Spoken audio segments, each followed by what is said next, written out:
Translation world part 18 में आपका फिर से हार्दिक स्वागत है।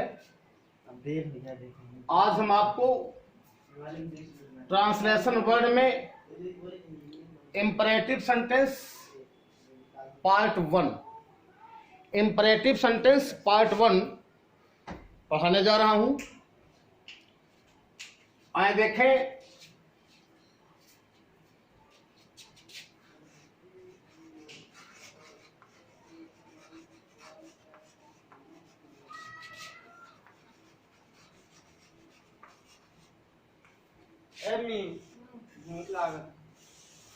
इंपरेटिव सेंटेंस का आज आप ट्रांसलेशन सीखेंगे।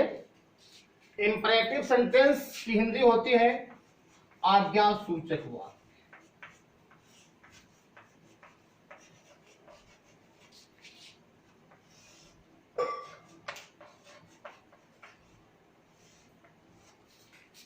इंपरेटिव सेंटेंस की हिंदी होती है आज्ञा सूचक वाक्य।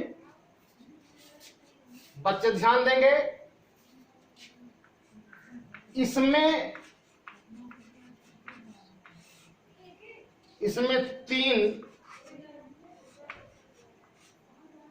चीजें, इसमें तीन बातें बताई जाती। ध्यान देंगे, इसमें तीन बातें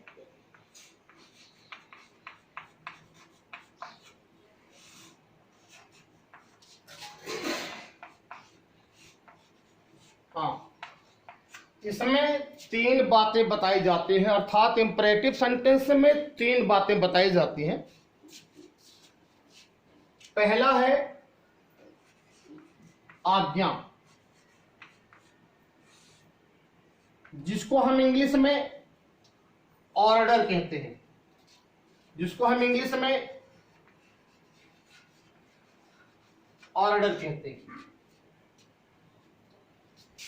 दूसरा है प्रार्थना, जिसको हम इंग्लिश में रिक्वेस्ट कहते हैं।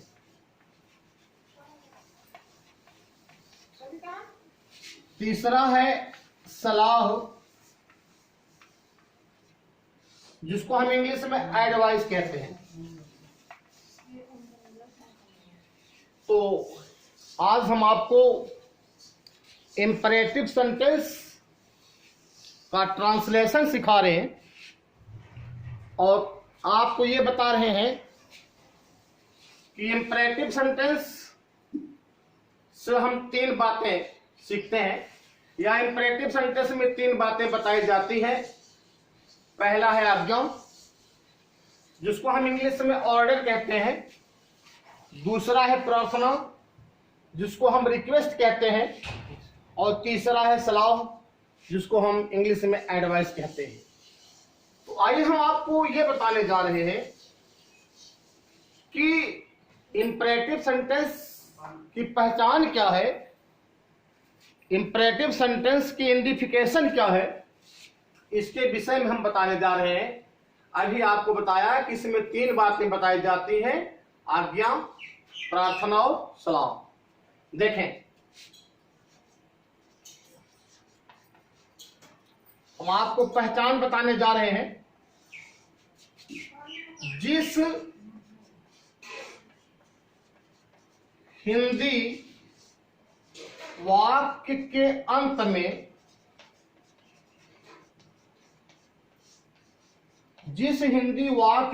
में ओ या ये शब्द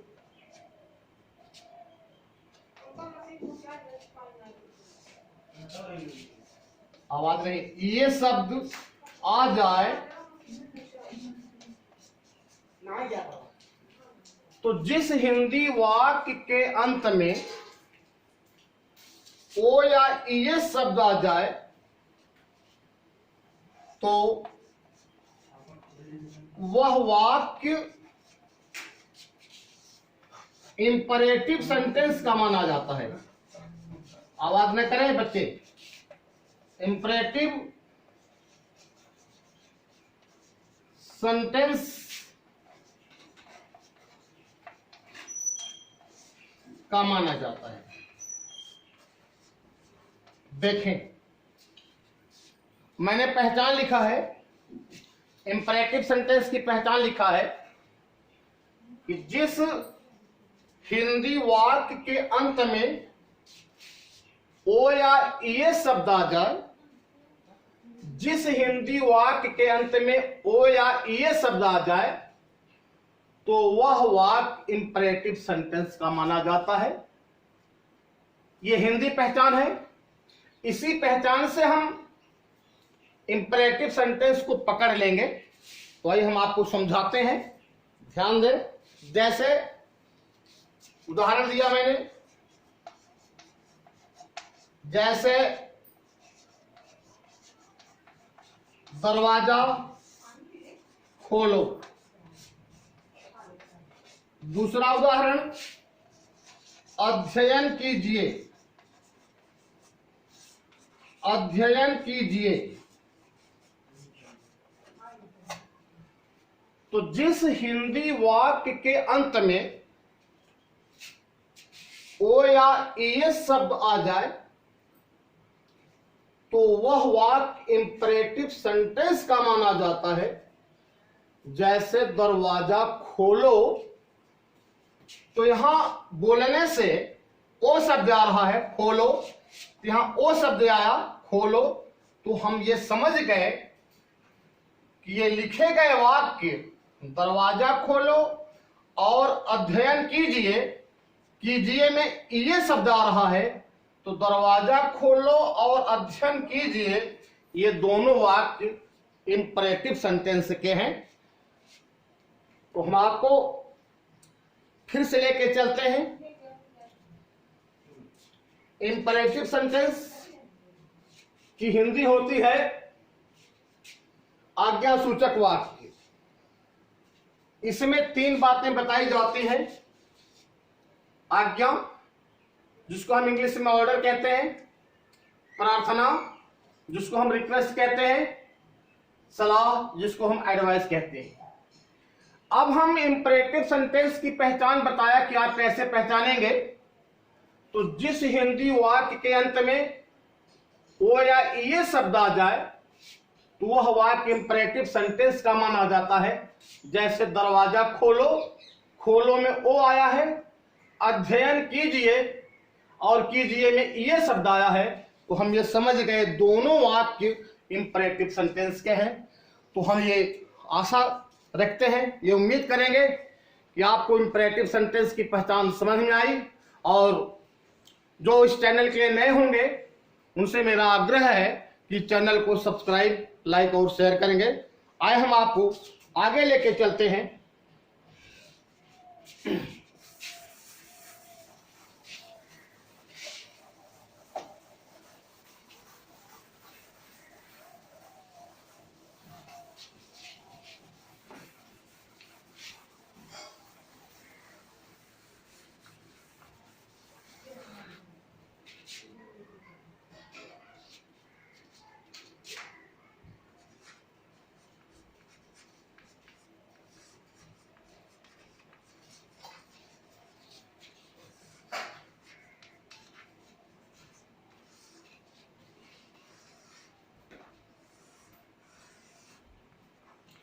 आज्ञा सूचक वाक्य क्या होता है, हम आपको समझाने जा रहे हैं। इसमें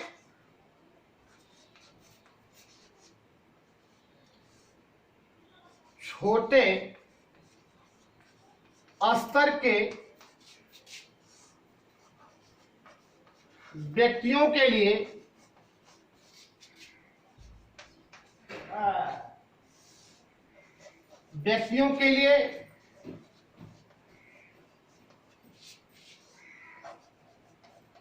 कार्य करने का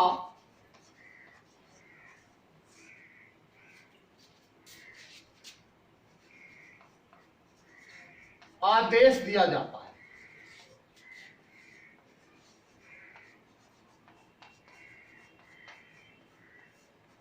ध्यान दें, इसमें छोटे स्तर के व्यक्तियों के लिए कार्य करने का आदेश दिया जाता है, तब हम ये जान जाएंगे कि आज्ञा सूचक वाक्य होता है। अगर आपसे कोई पूछे आज्ञा सूचक वाक्य क्या होता है, तो आप यही उत्तर देंगे, इसमें छोटे स्तर के व्यक्तियों को किसी कार्य को करने के लिए आदेश दिया जाता है। आइए हम आज्ञा सूचक का हम आपको साधारण वाक्य का ट्रांसलेशन कैसे करेंगे हम आपको सिखाने जा रहे हैं। आज्ञा सूचक वाक्य का साधारण वाक्य, तो इसमें क्या होता है, सबसे पहले हम मुख्य क्रिया का पहला रूप प्लस ऑब्जेक्ट प्लस अन्य, ये बहुत इजी है, आप ध्यान देंगे। तो जब हम इसका ट्रांसलेशन बनाएंगे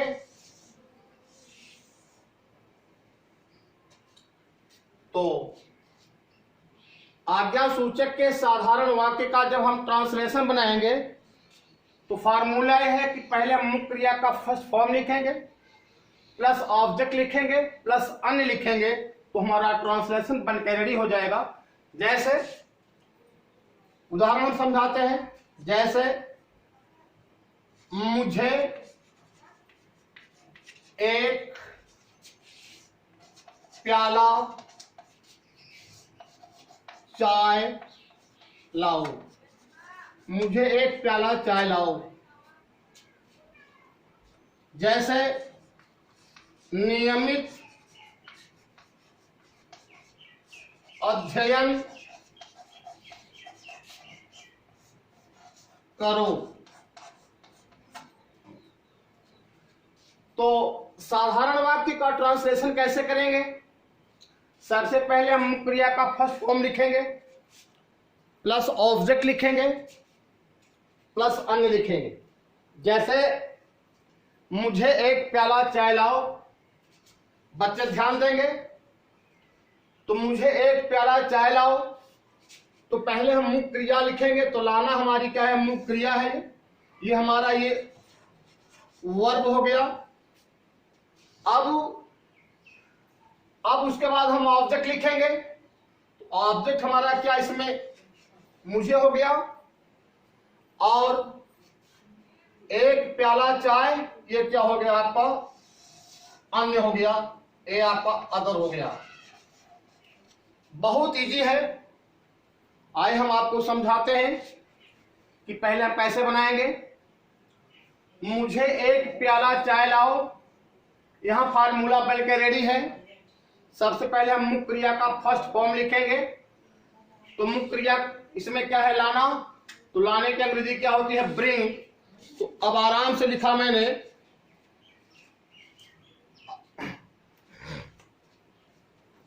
जब हम इसको बनाएंगे देखेंगे, बच्चे ध्यान दें, पहले लिखेंगे मुख्य क्रिया, ये लिखा, आराम से लिखा ब्रिंग, ये लिख दिया ब्रिंग, मुख्य क्रिया का पहला रूप हो गया।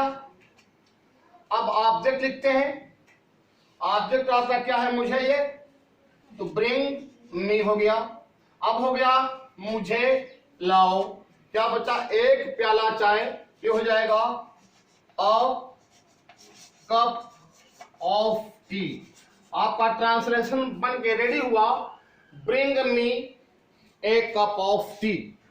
आपका ट्रांसलेशन बन के रेडी हुआ, bring me A cup of T, मुझे एक प्याला चाय लाओ।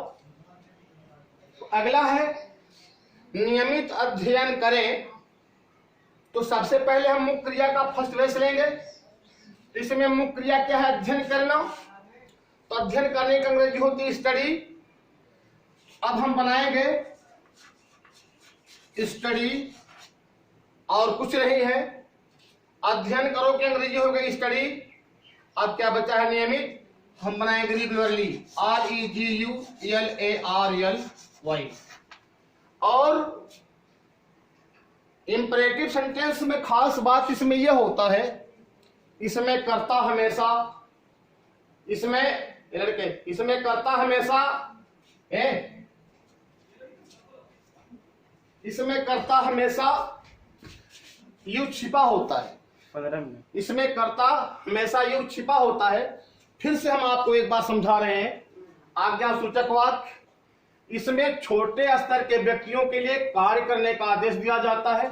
साधारण वाक्य का ट्रांसलेशन कैसे करेंगे, पहले मुख्य क्रिया का फर्स्ट फॉर्म लिखेंगे, प्लस ऑब्जेक्ट लिखेंगे, प्लस अन्य लिखेंगे। जैसे मुझे एक प्याला चाय लाओ, तो इसमें क्रिया क्या है, लाना, तो क्या हुआ ब्रिंग, उसके बाद ऑब्जेक्ट क्या हुआ मुझे, bring me A cup of T. नियमित अध्ययन करो, स्टडी रेगुलरली। और अब हम आपको इंपरेटिव सेंटेंस के पार्ट 2 में आगे मिलेंगे। बहुत बहुत धन्यवाद, थैंक यू वेरी मच।